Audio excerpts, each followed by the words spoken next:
Martial Stamper, Tahric Finn, Taipei BJJ. Today, we're going to do samurai roll. Hi!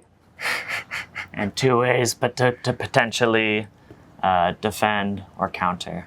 So in the simplest way, we're gonna get to 3/4 mount. So 3/4 mount, a knee slice this way, but then we take it over here. So my ankle's still inside, it's not full mount, I'm not fully past. And from here, I like to take my time, add pressure, triangle, and move slow. We move slow, we don't want to overcommit because it's a possibility to get retrucked. We put videos up on retrucking before.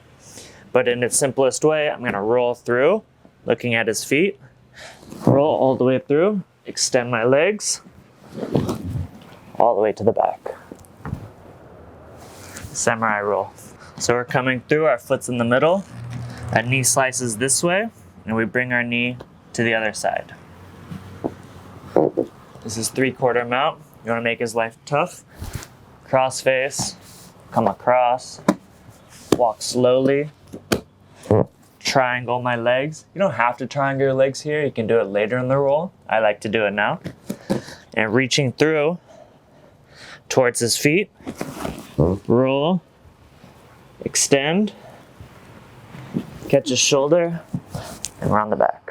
This is a flashy move that does work at high levels, especially if you take it slow, go step by step, and be ready to not go through with it. So sometimes, if I think someone's real crafty, especially doing this at 10th Planet, where guys are kind of expecting this and looking to retruck, we can have a crossface, we can be ready to roll, and something doesn't feel right, we come back, slide up our knee, bail out of it, take the back. So we come through with the knee slice and bring it to the other side, crossface, triangle, go slow, slow, slow.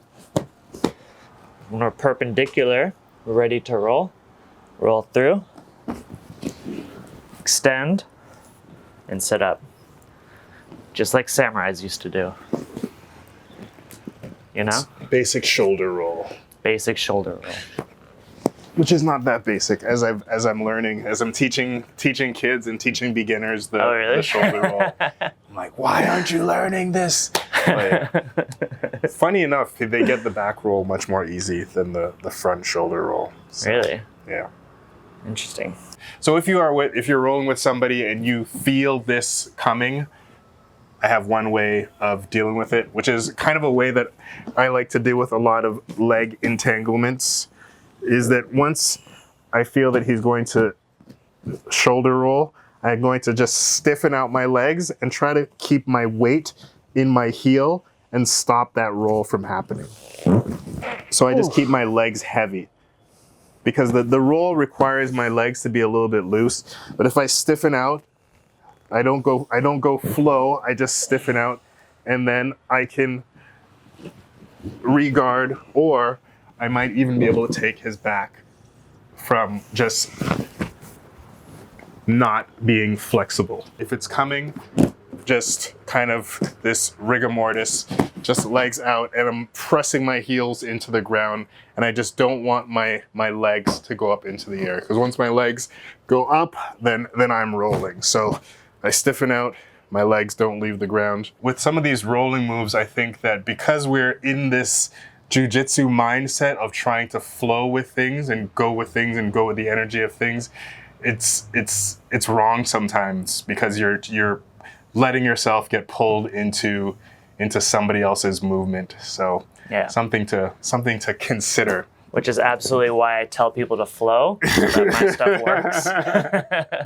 And if you just don't believe in it, you just kind of, like he says, go stiff. Yeah. Sometimes ignorantly, sometimes Yes. on purpose. Yes. He's doing it on purpose. The white belt's doing it ignorantly. Yes. Sometimes that is the answer. Yes. And Yeah. so it goes. Yeah, being stiff all the time, it's not great, because it could lead to more injury. But in reality, sometimes you just need to be stiff in order to not let your limbs get pulled into things. So it's not something that we train a lot, and it's kind of very frowned upon in jiu-jitsu, because you're not letting somebody play their game. You know, and I see this with hand fighting too, where some guys are just, you start to do too much hand fighting with people. Some guys will just be like, frustrated. They want you to engage and just get on top of them or let them get on top of you, which it is jiu-jitsu, but it's not. This is one of the times when jiu-jitsu is not real. Yeah. Yeah. Jiu-jitsu doesn't work. Keep hand fighting. TaipeiBJJ.com/shop. We got stuff.